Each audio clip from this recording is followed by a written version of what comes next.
ni pamoja na fursa kubwa kabisa ya kijiografia.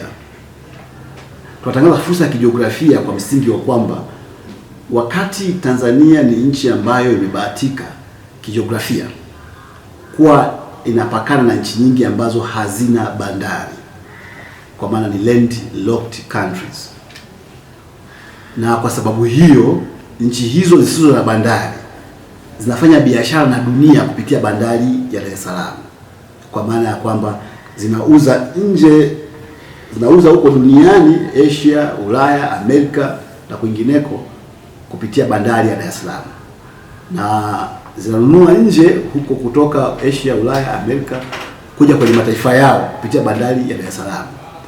Ripoti ya World Economic Forum ya mwaka 2018 inaonyesha kwamba 90% ya biashara duniani inafanywa kupitia bahari. Sasa kwa sababu 90% ya biashara duniani inafanywa kupitia bahari, nchi ambazo zina karibu na bahari, nchi ambazo zina access to sea, zina connection na bahari, zina faida kubwa ya kijiografia, kwa sababu zinatumika sasa kama njia ya nchi ambazo hazina connection na bahari. Sasa katika Afrika, Tanzania ndio nchi ya kwanza kwa kupakana na nchi nyingi ambazo hazina bahari, kwa maana inapakana na nchi nyingi ambazo ni landlocked countries. Kwa maana mengine ni kwamba mzigo wa nchi hizo unapitia hapa, ema kuuzwa nje au kununuliwa nje, unapitia bandari ya Dar es Salaam. Lakini takwimu za TRA zinaonyesha kwamba 70% ya mzigo unaotoka huko duniani kwenda kwenye hizo nchi kupitia bandari ya Dar es Salaam, 70% ya huo mzigo unafika kwenye hizo nchi kupitia mpaka wa Tunduma ambao ni mkoa wa Songwe. Hii ina maana kubwa kwa mwekezaji. Hii ni taarifa muhimu kwa mwekezaji.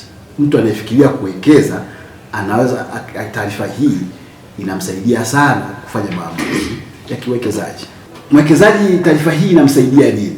Inamsaidia kwamba anaweza akaja hapa Tunduma na hata hapa Bwawa akatengeneza parking ya kisasa ya magari ya mizigo, kama ambavyo tunashuhudia kwamba kwa kiasi kikubwa mnaona kuna parking, kuna magari mengi, kuna msongamano mkubwa sana wa magari mara kwa mara. Kwa ile tayari huo msongamano unatoa fursa ya kibiashara, kwamba mtu akiwa na parking nzuri anaweza kufanya biashara. Lakini pia anaweza mtu akaja akajenga bandari kavu, dry port. Nafahamu kwamba kuna reli ya Tazara ambayo kimsingi inabeba mzigo kwenda Zambia, na kwa hiyo lakini vile kuna malori, kutokana na ufanisi mdogo wa reli ya Tazara, mtu akijenga dry port, bandari kavu, anaweza akafanya biashara kubwa ya bandari kavu, na pengine hili eneo la kimkakati kwa kiasi kikubwa kwa la bandari kavu kuliko maeneo mengi ndani ya nchi hii. Kwa hiyo sasa bandari kavu inawezekana pengine ikaonekana inahitaji mtaji mkubwa zaidi, lakini tunayo sera ya serikali ambayo inahamasisha ushirika kati ya sekta binafsi na sekta ya umma, kwa maana ya private public partnership. Ushirika huo unaweza ukapelekea mwekezaji akaingia makubaliano na mamlaka za serikali, wakatengeneza bandari kavu kwa pamoja, na ikawa ni biashara kati ya sekta ya umma na sekta binafsi. Kwa hiyo hiyo ni fursa ambayo ni ya kijiografia na ni fursa kubwa sana. Nisoma ripoti moja ya Poverty and Human Development ya mwaka 2007. Ilikuwa inaonyesha kwamba kama Tanzania ikiwekeza vya kutosha kwenye sekta ya usafiri, inaweza ikapata kiasi kikubwa cha mapato kulinganisha na mapato ambayo tunapata kwenye madini au kwenye utalii na kwenye maeneo mengine. Sasa kama kuna mkoa ambao unaweza ukawa upo kimkakati katika sekta hiyo ya usafiri kufaidika na sekta ya usafiri, mkoa wa Songwe unaongoza kwa sababu ya jiografia yake hiyo. Mbiu ya hii forum tukasema kwamba hii tunaita ni invest in Songwe, the SADC gateway, kwamba wekeza Songwe, lango kuu la SADC. Sasa nchi za SADC zina soko kubwa zaidi kuliko hata nchi za Afrika za Umoja wa Afrika Mashariki. Ukiwekeza kwenye mkoa wa Songwe hauzungumzii tu soko la Tanzania, lakini pia unazungumzia soko kubwa la nchi za SADC. Ukiwekeza hapa Songwe, umbali wa kutoka hapa Songwe kwenda Zambia ni mwendo wa mguu, kwa hiyo ni umbali mfupi sana. Kwa hiyo tunakaribisha watu waje kuwekeza kwenye sekta ya usafiri kwa sababu sekta hii ya usafiri kwa maana ya kuwa na dry port au kuwa na parking na kadhalika ni mambo ambayo yanaweza yakalipa sana kwenye biashara zao. Kwa hiyo tunawapa taarifa hizo wenye mitaji waje kujionea fursa hii ya kijiografia. Lakini pia tuna fursa ya uwepo wa madini muhimu kama madini ya chumvi. Pale Momba kuna madini ya chumvi.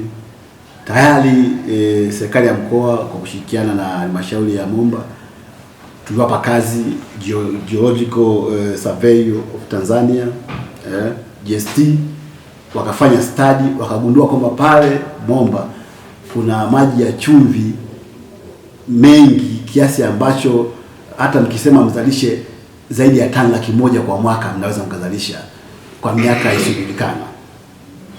Sasa kwa maana kwamba ni haina ukomo, ni mkondo mkubwa kabisa wa maji ya chumvi uko pale ambao mnaweza mkazalisha hata zaidi ya tani 100,000 kwa mwaka. Sasa ukiangalia pointi ambazo zinazalishwa chumvi katika nchi hii, chumvi yenye ubora, chumvi ambayo kimsingi inatokana na hiyo chemchemi, kwa hapa unaona sehemu kubwa iko Kigoma kule maeneo ya Uvinza. Lakini kule wanazalisha kati ya tani 16,000 mpaka tani 20,000.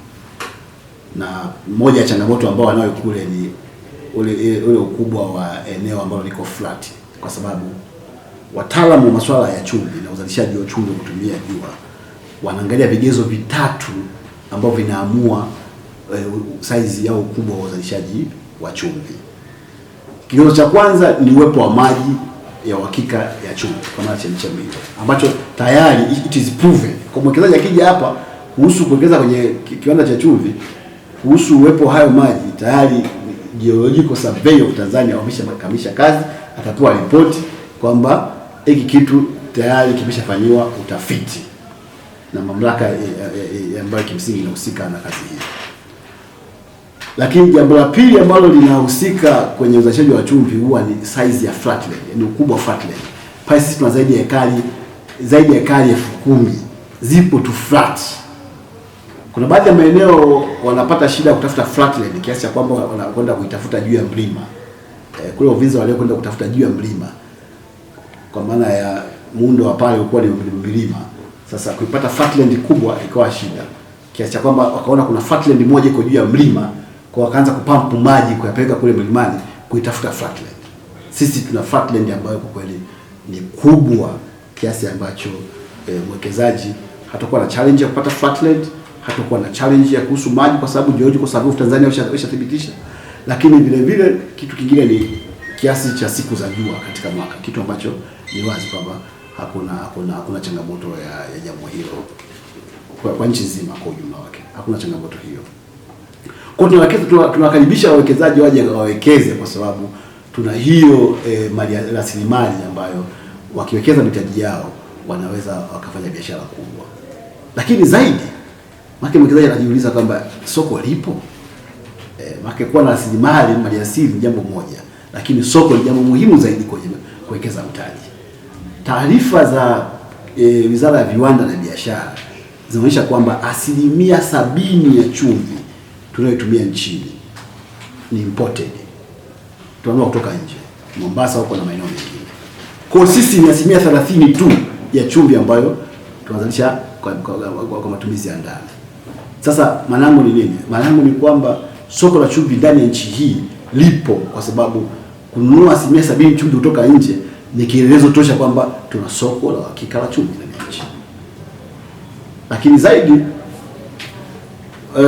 wateja nje ya nchi, kama maana kwamba tukisema tunafanya mauzo ya nje, tunafanya export, wateja wakubwa wa chumvi hii ambayo inazalishwa hapa ni nchi za DRC, Congo, Zambia na kwingineko huko.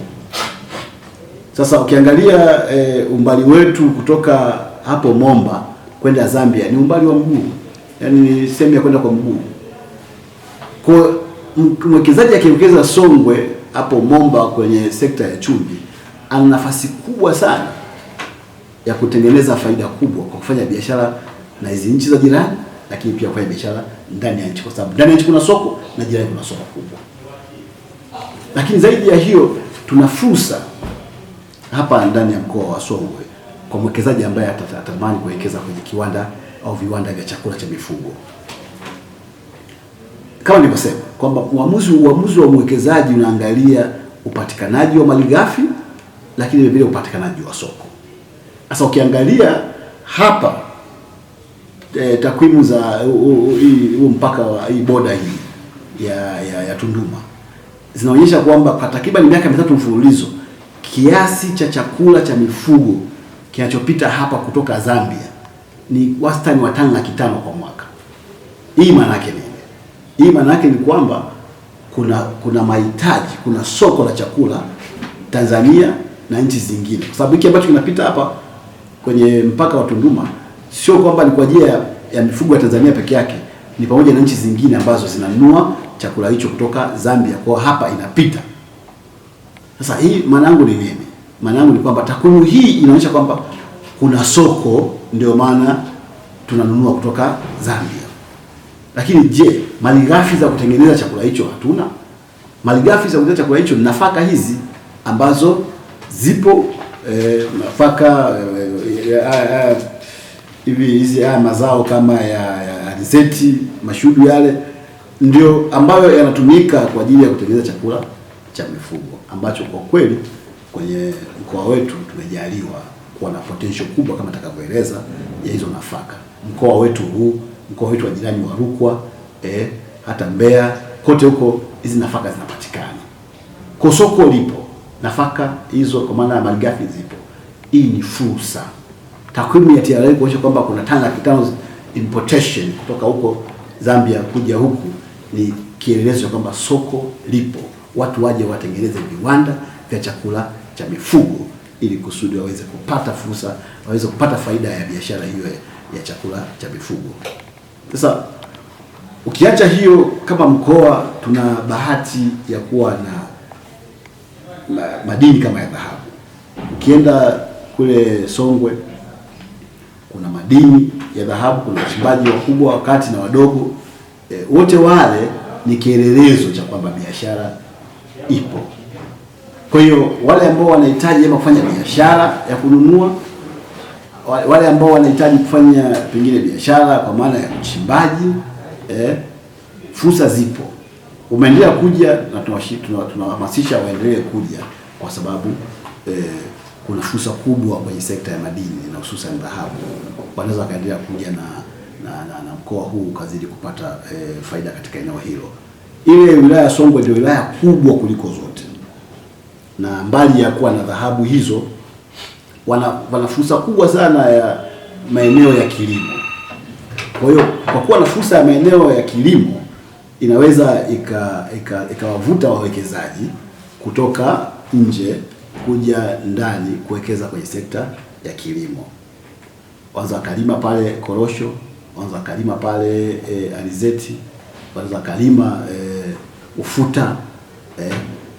Zote hizi ni fursa ambazo zinapatikana, na utaratibu kwa mfano kupata ardhi hizo kwa ajili ya kilimo.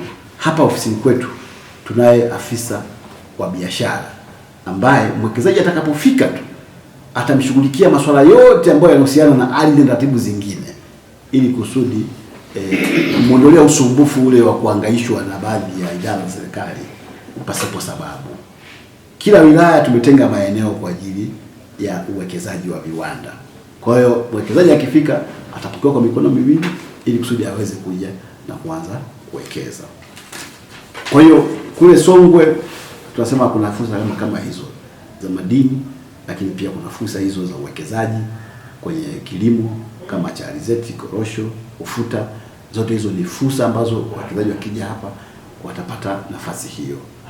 Na tunasema kwamba wawekezaji watakapokuja au kwenye siku hizi 3, moja ya mambo ambayo tutayafanya ni pamoja na kusaini hati za makubaliano kati ya serikali ya mkoa kwa niaba ya halmashauri zake 5 za Ileje, Momba, Tunduma, Mbozi pamoja na Songwe watasaini kitu kinaitwa Memorandum of Understanding.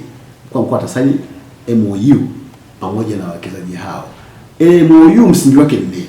Msingi wake kwamba mwekezaji atakapokuja anataka kuwekeza katika jambo fulani, ana mambo ambayo anataka yafanyiwe kazi, atayasema pale.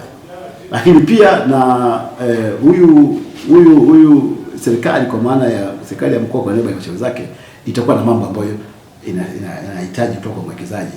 Kwa hiyo hayo makubaliano haya ndio yanaitwa Memorandum of Understanding. Yatasainiwa pale na kila upande utaanza kutekeleza kwa wakati.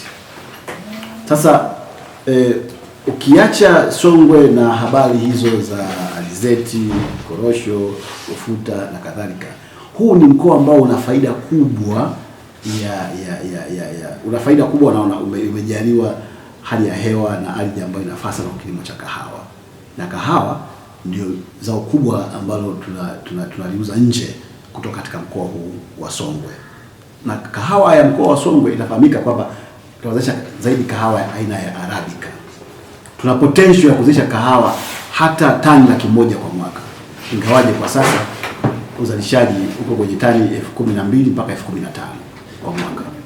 Lakini mtaji ukiingizwa unaweza kuzalisha kahawa zaidi ya kiasi hiki ambacho tunachozungumza. Kama tuna potential ya kuzalisha kahawa mpaka tani 100,000.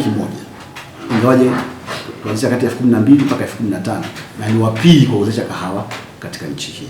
Lakini kitu kimoja kuhusu ardhi hii na hali hii ya hewa ya mkoa wa Songwe kwenye kahawa ni kwamba kahawa tunayozalisha sisi huku aina ya Arabica ni kahawa bora sana ambayo wanasema kwamba kule kwenye soko la dunia huwa inatumiwa kuchanganywa na kahawa nyingine kuboost ubora wa hiyo kahawa nyingine. Kwa hiyo ni kahawa ambayo ina ubora mkubwa, na ndio maana kuna wakati baada ya Mheshimiwa Rais kuagiza kwamba minada ya kahawa ifanyike kwenye kila kanda, na hapa Mbozi tukapata mnada wa kahawa. Kuna wakati tunauza kahawa hapa kwa bei kubwa kuliko bei kwenye masoko mengine ya dunia, kwa maana ya masoko mengine yako Ulaya na nchi zingine. Tafsiri yake ni kwamba mtu anakubali kununua kahawa hiyo kwa bei hiyo kubwa kuliko wastani wa bei ya soko la dunia, kwa sababu kahawa ile anakwenda kuitumia kuchanganya na kahawa nyingine kubusti ubora. Kwa hiyo kahawa yetu ina huo ubora, ina hiyo sifa ambayo ni ya kipekee sana. Kwa mwekezaji akija kwa ajili ya kuwekeza kwenye kilimo cha kahawa kaka mashamba makubwa na tukatengeneza viwanda kwa ajili ya kukoboa kahawa, kwa ajili ya kufanya packing na kadhalika, zote hizo ni biashara ambazo mwekezaji anaweza akaja akafanya. Lakini zaidi ya kahawa ambao sehemu kubwa ni wilaya ya Ileje pamoja na Mbozi.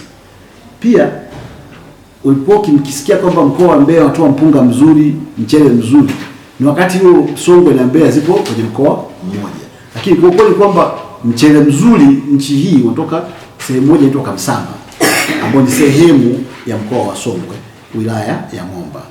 Kule Kamsamba kuna mchele ambao mimi kuna jamaa zangu walikuwa wananitumia wanautafuta, wako Ulaya wanauza mchele wa Kamsamba wanaopataje.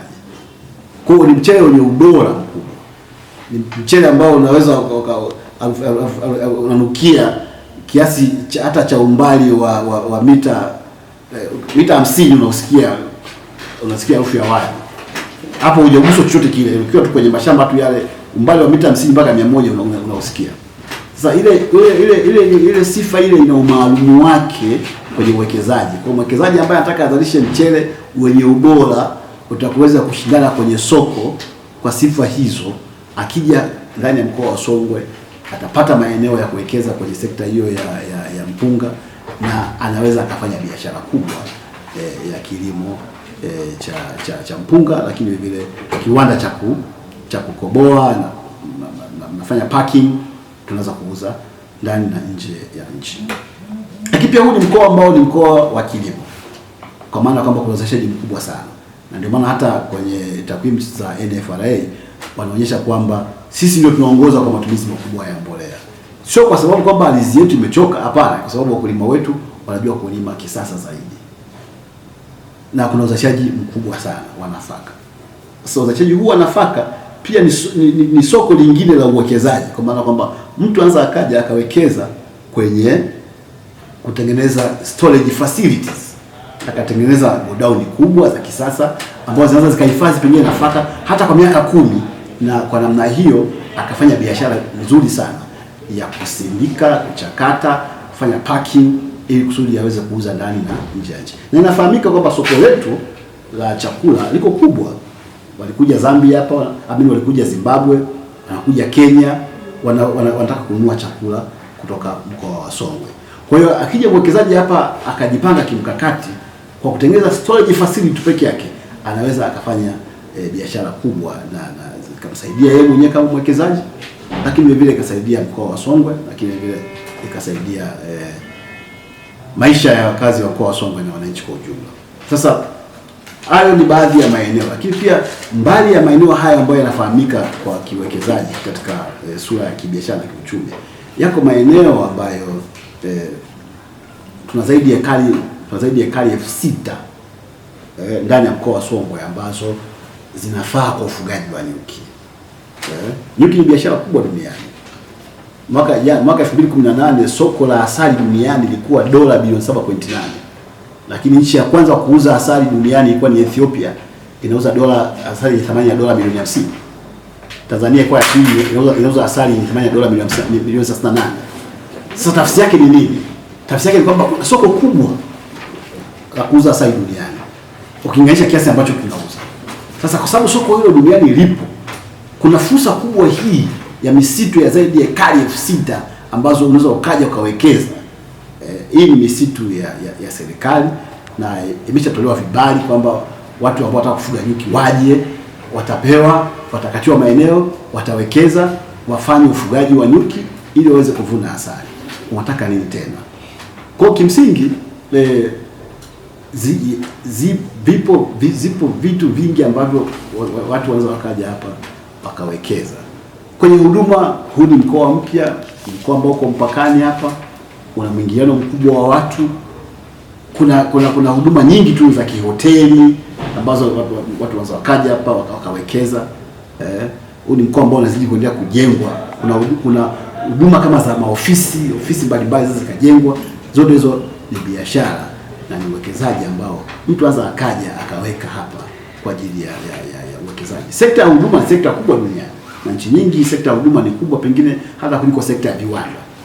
Sekta ya huduma nakuta ni kubwa ikifuatiwa sekta ya viwanda, ikifuatiwa sekta ya kilimo. Kwa hiyo sekta ya huduma kwa mkoa huu ambao upo kimkakati hapa mpakani ni sekta ambayo inaweza ikaleta matokeo makubwa sana wawekezaji wakigundua na wakaja kuwekeza. Kwa hiyo ninachoweza kusema tu ni kwamba tunawaita wawekezaji waje wazishuhudie hizi fursa. Sekta ya utalii ipo. Tuna Kimondo pale ambacho kinaongoza kwa duniani kwa kuwa na sehemu kubwa ya chuma. Ndio Kimondo ambacho kinaongoza kwa kiasi kikubwa cha chuma duniani. 90% ya Kimondo ni chuma hapo Mbozi.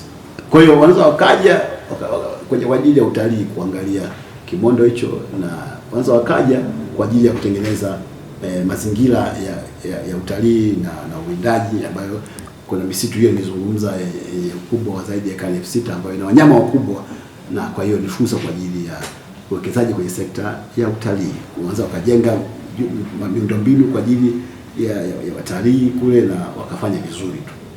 Lakini zaidi pamoja mkoa nimesema kwamba ni mkoa mpakani. Hapa tuna OSBP, One Stop Border Post iko hapa. Huu mpaka ndio mpaka uko busy kuliko mpaka wote kule ndani ya ukanda huu wa Afrika ya Mashariki. Kwenye vivutio vya utalii zaidi ya natural attraction of tourism, tuna artificial attraction of tourism. Hii ni OSBP ya kisasa sana katika ukanda huu. Mtu anaweza akasafiri akaja kufanya utalii kwa kuangalia OSBP ya Tunduma ambayo ni the busiest OSBP katika ukanda wa Afrika Mashariki. Ni sehemu ya utalii. Kwanza akaja kufanya utalii wa kuangalia wanyama, kuangalia nyayo za kale, kuja kuangalia mapango makubwa kwa ajili ya kuangalia Kimondo, lakini vile vile anza akaja kufanya utalii kwa ajili ya kuangalia OSBP ambayo iko busy kuliko zote Afrika Mashariki, inapatikana katika Tunduma ndani ya mkoa wa Songwe. Ikoje na inafanyaje kazi? Yote hiyo ni sehemu kubwa ya utalii. Kwa hiyo kwa ujumla tunasema kwamba siku hizi 3 ambazo ni investment forum hapa katika viwanja vya CCM Vwawa ni siku muhimu kwa wakazi wa mkoa wa Songwe ambao wana interest, wanatamani kufanya biashara, lakini siku muhimu kwa Watanzania wote ambao wanatamani kufanya biashara. Kwa sababu gani? Ni sehemu ya kukutana na watu ambao wanafanya biashara ambazo unazifanya wewe, au biashara ambazo pengine hauzifanyi lakini unaweza kufikiria kuzifanya. Lakini tunasema kwamba huu ni ulimwengu wa information, ulimwengu wa habari. Mnapokutana pale, mtabadilishana taarifa, mtabadilishana mawasiliano, mtabadilishana habari, watapata connection nyingi. Lakini zaidi ni kwamba mbali ya kwamba kutakuwa na exhibitors, kwa maana waonyeshaji kutoka kwenye kila halmashauri kuja kuonyesha fursa ambazo zinapatikana kwenye halmashauri zao, halmashauri ya Tunduma, Mbozi, Songwe, Ileje, Momba, lakini vile vile itakuwa na mamlaka za serikali ambazo zinahusika na masuala ya biashara na uwekezaji. Zitakuwepo pale. Kama unataka kupata huduma ya kituo cha uwekezaji Tanzania ambacho kina huduma zake kwa ajili ya uwekezaji, hauhitaji kusafiri kwenda Dodoma au Dar es Salaam kwa ajili ya kupata huduma hiyo. Hizi siku 3 unaweza ukapata huduma za masuala ya uwekezaji ndani ya viwanja vya CCM Vwawa ambako Songwe Investment Forum inafanyika. Watakuwepo watu wa Tanzania National Business Council. Hii ni mamlaka ambayo inafanya kazi na sekta binafsi kama jukwaa. Ndani yao wana taarifa nyingi sana za kumwezesha mtu ambaye anawekeza au anataka kuwekeza kuweza kumrahisishia taratibu zake. Watakuwepo watu wa Tanzania Private Sector Foundation. Watakuwepo wana mabanda yao. Utahitaji kupata taarifa, utapata taarifa nyingi. Zitakuwepo benki mbalimbali, mpaka benki ya walimu, benki za CRDB, benki ya NMB, benki ya kilimo, benki zote zitakuwepo pale wakizungumza masuala mbalimbali ambayo namna ambavyo sekta ya fedha inapohusika katika biashara na uwekezaji. Huu ni ulimwengu wa habari na taarifa. Kuna maamuzi mengi ambayo watu hawayafanyi au wanakosea kuyafanya kwa sababu ya uchache wa taarifa. Kwa mamlaka za serikali zitakuwepo kama TBS, kama watu wa TANAPA, watu wa GST kwa maana ya Geological Survey of Tanzania, kwa maana ya TRA, mamlaka zote za kiserikali ambazo zinahusika na biashara na uwekezaji zitakuwepo pale. Hizi mamlaka ulikuwa ukisafiri kwenda kutafuta huduma yake kwa Dar es Salaam na Dodoma, sasa hizi siku 3 unazipata pale. Wawekezaji wakubwa ndani ya nchi watakuwepo pale. Njoo badilishane mawasiliano, njoo badilishane mawazo. Tunawalika watu waje ili kusudi wapate mtazamo mpya kuhusiana na ulimwengu wa biashara na uwekezaji unavyoendelea duniani. Lakini waje ili kusudi waujue zaidi mkoa wa Songwe, kwa sababu inawezekana kabisa wanahangaika wapi wawekeze ambapo patalipa zaidi, na wakati Songwe ipo ikiwa na fursa nyingi ambazo uhakika wake wa kulipa ni mkubwa sana. Huo ndio msingi wa kusema kwamba Songwe, invest in Songwe, the SADC gateway. Mtazamaji wa J Online TV, ili uwe kwanza kupata habari kutoka JTV, subscribe kisha like, halafu bonyeza kengele hapo chini ili uwe wa kwanza kupata taarifa pindi habari mpya inapokuwa imewadia.